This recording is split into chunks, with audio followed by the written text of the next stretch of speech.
Dear hearts, welcome back to the story. And I say the story because that is truly what life is.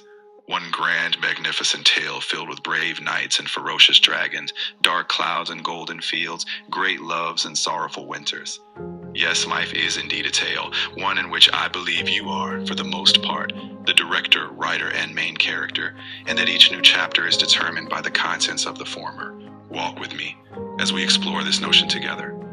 It's June, a season that embodies the power of self-love and invites you to celebrate every facet of who you are. Most importantly, it is the opportune time to recognize why self-love is so important. You see, sometimes we only realize how vital it is when we are on the brink of life, when we have been pushed so far into the chapters of hardship and sorrow that the paths before us are few, and all that remains is to fight or fail.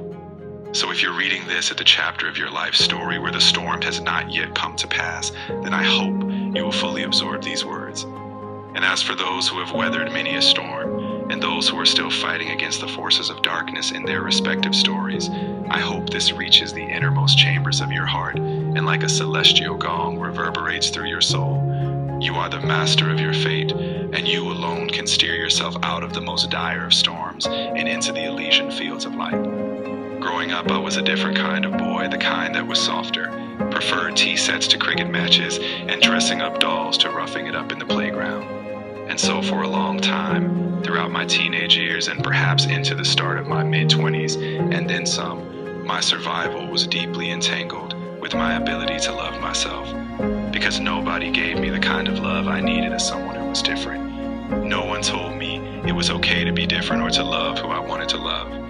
But most importantly, what their actions inadvertently taught me was to despise my own being. They were slowly teaching me to scorn the very privilege that is life. And so, unbeknownst to me, a coldness began within my soul, one that many a time I thought would consume me, but one that through the ages I steered away from, guided always by the flicker of light that is a greater force. And that greater force is what we call universal energy or God. And when I say God, I do not mean it to tie into any particular faith or religious ideology, but rather the plain and simple truth that there is an underlying force at play in this world, something universal and undeniable. As the lead character in your story, you will find that it is often the great discovery of the tale. When I was a young boy, I found myself alone quite often, carrying deep feelings of disparity, and I would sit beneath large trees during school recess or lie in the garden and talk to nature. I would talk to the trees, these ancient towering beacons of light, and I would feel some strange sense of reassurance. What I came to understand much later was that what I was speaking to was universal energy, and what I was doing was another form of prayer. Because all living things are connected to this force, from the smallest of ants to the largest of mammals. And so it was my realization that these were conversations with the divine.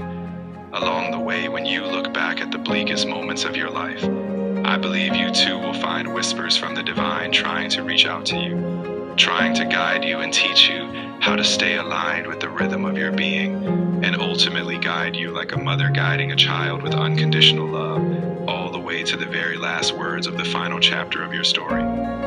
It is my greatest wish that you take a moment to listen to that voice, tap into it and connect with it through traditional prayer, through exercise, through meditation, or even in artistic practice.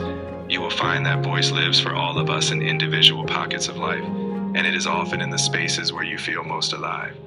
And so in this month, where we celebrate people as they are, I ask you to be steadfast and resilient in the knowledge that you are never alone, because you are being guided through every pitfall and hurdle, in the warmth of your fondest memories that have occurred, in the gratitude of moments you are yet to experience, and indeed even through the darkest of nights. Go with love, be with love, and live with love. Love, Dimitri.